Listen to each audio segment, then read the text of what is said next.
Gình đang làm gì đó, phải không? Cha Gình đang đứng chơi hả? Phải không? Trời ơi, cha Gình giỏi chưa nè. Hello, cha Gình, hello, chào cả nhà đi. Hello, đi. Ôi trời ơi, cắn cái gì vậy anh hai này? Anh hai này cắn cái gì vậy? Nè, cha Gình giỏi nè. Hello, hello, hello.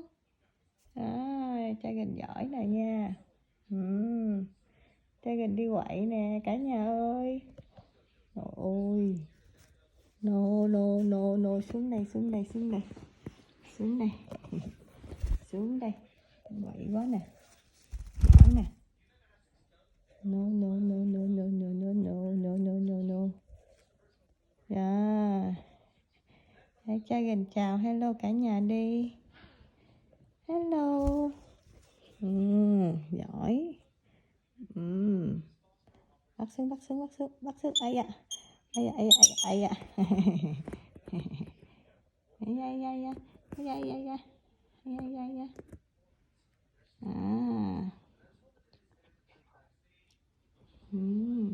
Quậy chưa, quậy chưa? Quá, cha Gình quậy quá nè. Nè, đưa đồ chơi cho em nè, đưa đồ chơi cho em nè, kia nè, nè, em chơi nè, đó, đồ chơi của em nè. Wow. Tên tên tên tên tên tên tên tên. Nè. Đó, em quậy chưa cả nhà ơi, cả nhà coi cha Gình quậy nè. Cha Gình được coi 12, hôm nay là tháng 3. Cha Gình được 5 tháng rồi, 5 tháng tuổi rồi. Đó, giỏi chưa? Cha Gình 5 tháng tuổi, cha Gình quậy nè cả nhà ơi.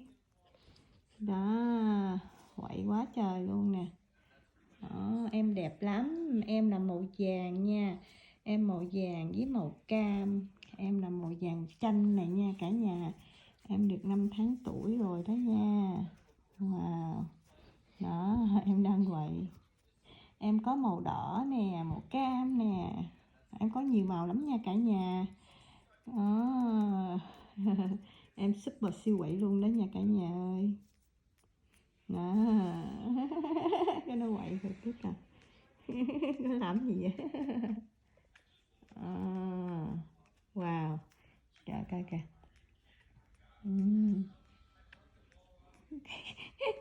Nó quậy, nó quậy nè. Đó, cả nhà coi cha Gình quậy này nha. Đó, nó quậy nó làm gì á cả nhà ơi coi nè. Nó giỏi lắm á, nó làm nhiều trò chơi lắm nha. Em làm nhiều trò chơi lắm đó nha. Đó, thấy chưa?